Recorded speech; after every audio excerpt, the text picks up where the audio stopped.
Yes, yes, yes. No, no.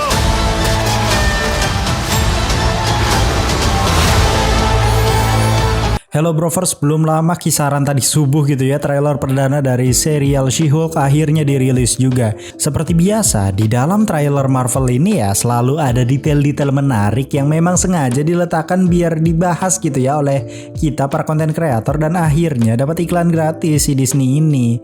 Ini namanya ya simbiosis mutualisme lah ya, kita dapat AdSense, Marvel dapat engagement gratis. Ya udahlah ya, tanpa basa-basi langsung aja kita gaskan. Ini dia breakdown trailer She-Hulk. And welcome back to Clip on X Breakdown. Trailer dibuka dengan landscape kota di malam hari. Kayaknya ini masih LA atau mungkin New York ya. Kita nggak tahu sih ini LA apa New Yorknya. Kemudian kita diperlihatkan sekelompok pasukan khusus di mana para pasukan itu dipersenjatai sebuah tembakan dengan teknologi mutakhir. Kalau kita perhatikan sepertinya kelompok pasukan ini merupakan kelompok yang sama seperti yang sebelumnya muncul di trailer Miss Marvel. Kalau kita perhatikan di sini orang-orang berhamburan keluar gedung itu di mana sepertinya acara yang diadakan ini adalah acara yang cukup eksklusif. Kita bisa lihat detail-detail baju dan juga mobil peserta yang mengikuti acara tersebut karena kayak kelihatan mewah gitu kan. Baru deh kita dilanjut dengan scene saat terjadi kegaduhan di dalam gedung itu. Kita bisa lihat lampu emergency pun sepertinya mulai menyala menandakan bahwa ada ancaman gawat darurat. Kemudian kita diperlihatkan kelompok kriminal yang sedang berada di sebuah lorong dan menodongkan senjata kepada sesuatu. Kalau kita perhatikan ambient lightingnya itu bertolak belakang ya dengan yang tadi gitu. Kalau yang tadi itu kan kayak berwarna merah gitu kan, sedangkan yang sekarang ini berwarna biru. Kita belum tahu nih ya maknanya tuh apa. Siapa tahu Marvel itu dimaknakan dengan warna merah, terus biru itu dimaknakan dengan warna Disney Plus. Jadi memaknai serial Marvel Disney Plus, bisa aja begitu. Ilmu cocok logi aja sih. Kita juga bisa melihat sebuah kecelakaan mobil yang sepertinya ini adalah awal mula tokoh utama series ini, yaitu Jennifer Walters akan mempunyai kekuatan Hulk. Dimana kalau kita mengacu pada komik, si Jennifer ini memang sempat kritis di rumah sakit dan akhirnya pamannya itu Bruce Banner mentransfusikan darahnya ke Jennifer yang sedang sekarat. Namun efeknya justru membuat Jennifer mempunyai superpower seperti layaknya Hulk. Bedanya kalau Jennifer itu kayaknya terlihat lebih terkendali dan tidak sampai membentuk personality yang berbeda seperti Hulk. Kalau si Bruce Banner di MCU kan kayak punya personality yang berbeda gitu kan antara Hulk dan dirinya sendiri, sampai akhirnya di Endgame dia sudah seutuhnya bergabung dengan Hulk. Kalau Jennifer Walters ini mungkin dia tidak akan mengalami hal sebarbar Bruce Banner, karena kalau Jennifer itu ya kayaknya dilatih sama si Bruce Banner ini untuk mengendalikan kekuatannya apapun yang terjadi. Terlebih lagi gen Hulk yang ada di dalam Jennifer Walters ini sepertinya tidak sebanyak atau tidak sedominan yang dimiliki oleh Bruce Banner, karena dia sendiri hanya menerima beberapa transfusi saja dari Bruce Banner. Jadi sepertinya kisah Jennifer Walters ini kayaknya nggak akan banyak perubahan dari komiknya, benar-benar ditaruh di seriesnya aja gitu, plek-plek. Ini She-Hulk bisa, kenapa Miss Marvel gak bisa gitu ya disamain sama komiknya. Bagus kok, bagus. Nungguin banget gue Juni. Pada adegan awal trailer ini diisi dialog dari Bruce Banner yang mengatakan menjadi pahlawan super adalah sebuah ujian. Siapa yang akan melindungi dunia jika bukan orang sepertimu? Ini kayak lebih ke motivasi yang dilontarkan oleh Bruce Banner ke Jennifer Walters ya. Dan sepertinya kalimat ini dilontarkan Bruce Banner ketika Jennifer sudah berada di titik bisa mengendalikan kekuatannya, namun Jennifer masih belum bisa menerima keadaan tubuhnya itu. Kemudian diperlihatkanlah Jennifer Walters yang sudah dalam wujud hijaunya dengan suit yang akurat seperti yang ada di komik, benar-benar plak-ketuplak cuy. I'm Jennifer Walters. I'm a lawyer. I have great friends. Can we get some shots, please? It's an emergency. A demanding job. Kemudian logo Marvel Studio muncul dengan perubahan background warna hijau. Kemudian kita diperlihatkan sedikit tentang Jennifer Walters, di mana dia ini adalah seorang pengacara yang bisa dibilang cukup handal. Ngomong-ngomong soal pengacara, Matt Murdock juga dikabarkan akan muncul di seri She-Hulk ini, bahkan mendapat peran yang sangat penting di beberapa episode. Bisa dibilang She-Hulk ini menjadi salah satu transisi Matt Murdock yang akan canon dengan MCU nantinya.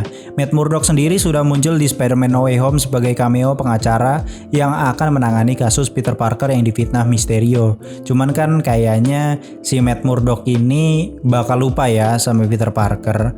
Cuman kita juga nggak tahu timeline film atau series ini tuh ada di mana ya. Jadi mungkin kalau misalkan timeline series ini berada setelah kejadian Spider-Man No Way Home dan juga Multiverse of Madness, sepertinya ada hal lain yang membuat Matt Murdock ini akhirnya bergabung atau tag team dengan Jennifer Walters nanti. Entah sebagai pengacara saja atau sebagai Daredevil juga. Kita juga bakal diperlihatkan sebuah gedung yang ternyata gedung inilah yang menjadi poin utama di series ini karena si Jennifer bakal sering mondar-mandir ke sini cuy. Ya, firma hukumnya si Jennifer ini memintanya untuk memimpin divisi hukum superhuman. Ya, sepertinya di MCU ini bakalan ada banyak yang namanya hukum khusus, entah itu untuk melindungi superhuman atau untuk memenjarakan seorang superhuman yang menyalahgunakan kekuatannya. Konsep ini sebenarnya sudah kita lihat duluan di Captain America Civil War, di mana tim Steve Rogers ditahan di sebuah penjara di tengah laut bernama RAF. Namun sepertinya perusahaan yang menaungi penjara RAF ini bakalan melakukan ekspansi ke beberapa wilayah agar bisa mencakup lebih luas lagi. Dan bisa saja bangunan yang kita lihat di sini adalah salah satu cabang dari RAF. Namun mungkin namanya bukan RAF ya. Jika kita mengacu pada komik, ada penjara lain yang terletak di sebuah gurun, entahlah itu di mana. Nah, cabang penjara ini bernama The Cube. Penjara The Cube sendiri kalau di komik merupakan fasilitas dari SHIELD yang pertama kali muncul di komik Marvel Boy volume 2 isu 6. The Cube sendiri sebenarnya pernah sekali di-mention di serial Agent of SHIELD season 1 episode 18 kalau nggak salah ya. Kita juga bisa melihat salah satu pria yang sepertinya adalah rekan kerjanya si Jennifer di firma hukumnya ini. Namun gue malah salfok sama tulisan GLK terus slash H gitu yang berada di belakang pria ini. Kayak logonya tuh mirip seperti logo She-Hulk pas awal Comic Con gitu ya.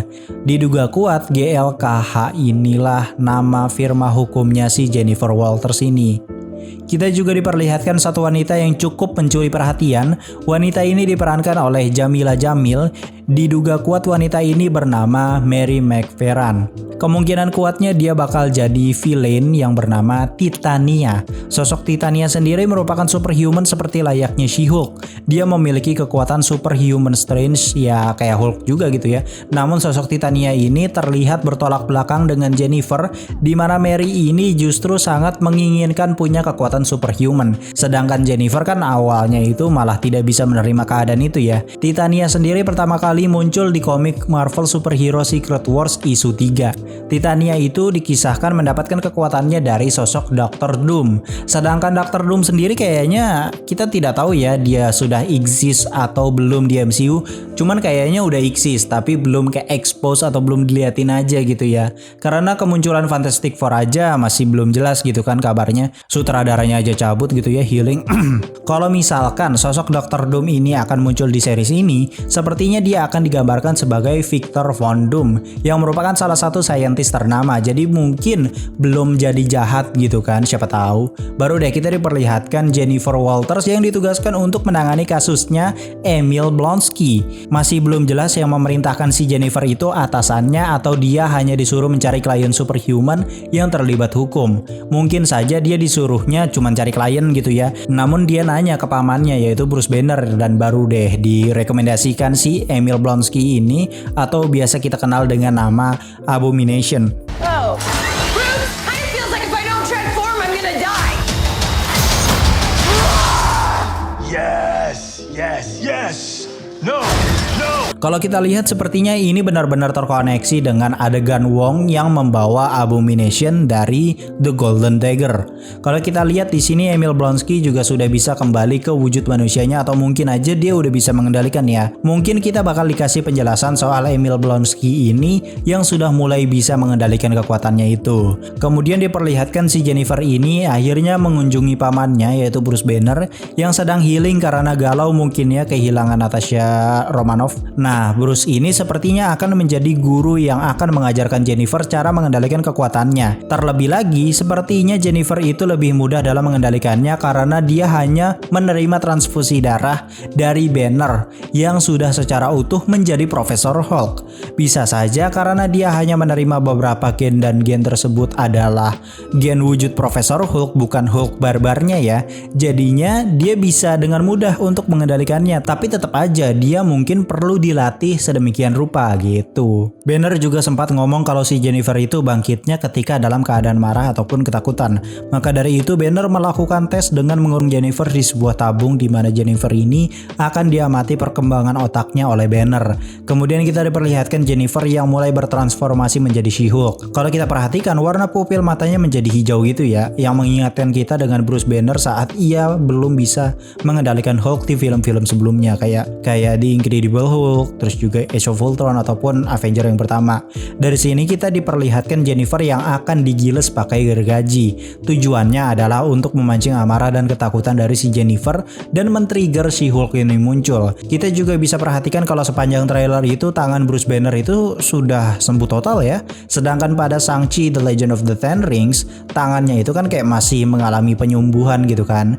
Ini berarti timeline series ini tidak jauh dari setelah Shang-Chi, namun sepertinya kita nggak tahu apakah ini sesudah No Way Home atau sebelum No Way Home.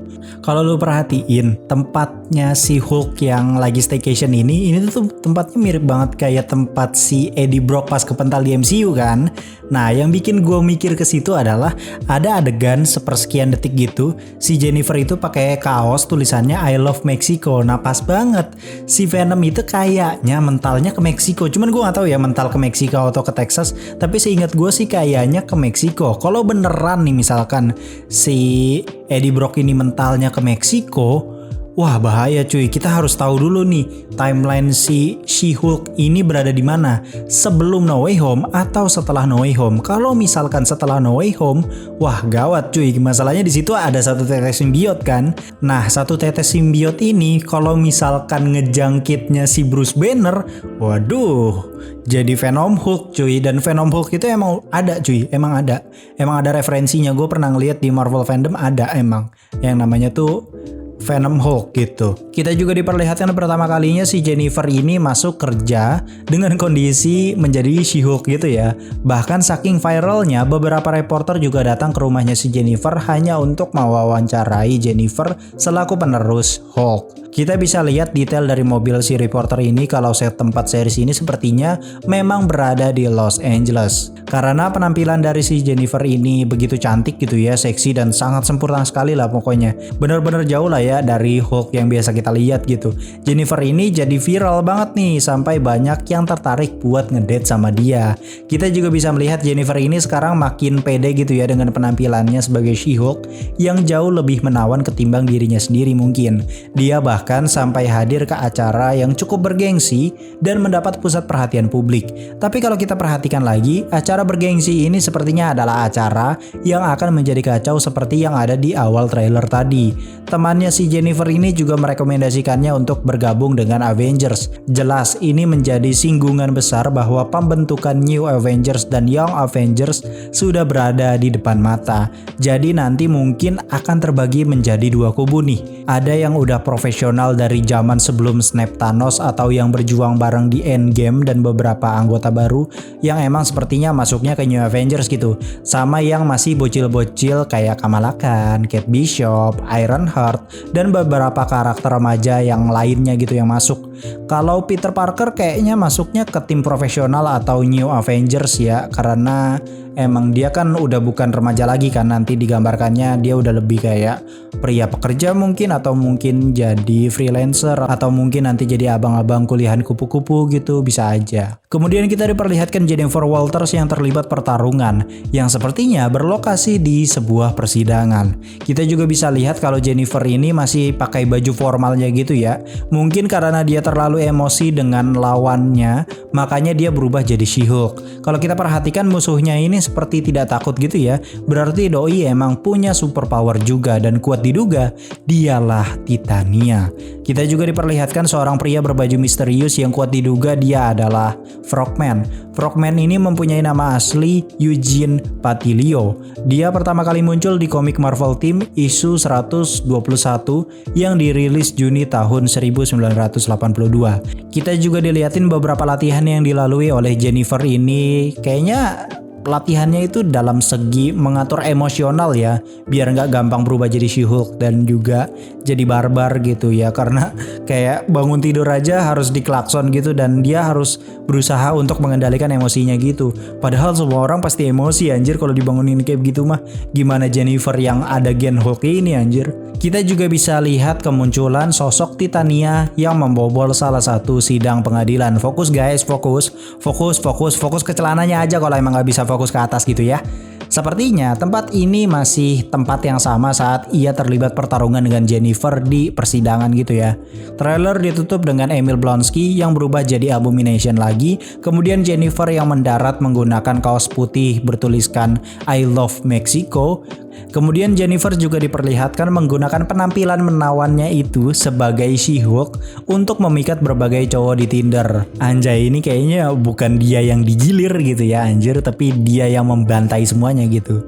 Daryl Fucek Girl MCU nih bos, senggol. Oke, itu tadi adalah trailer dari She-Hulk yang bakal tayang di Disney Plus tanggal 17 Agustus 2022 bertepatan dengan Hari Kemerdekaan Indonesia. Mantap lah ya. Tanggal merah disambut dengan serial Marvel kapan lagi gitu. Dari trailer She-Hulk ini banyak banget detail-detail menarik ya, apalagi Titania gitu ya, bikin aduh. Seperti biasa jangan lupa follow akun Instagram Clip-on X untuk mendapatkan informasi seru seputar perfilman Hollywood.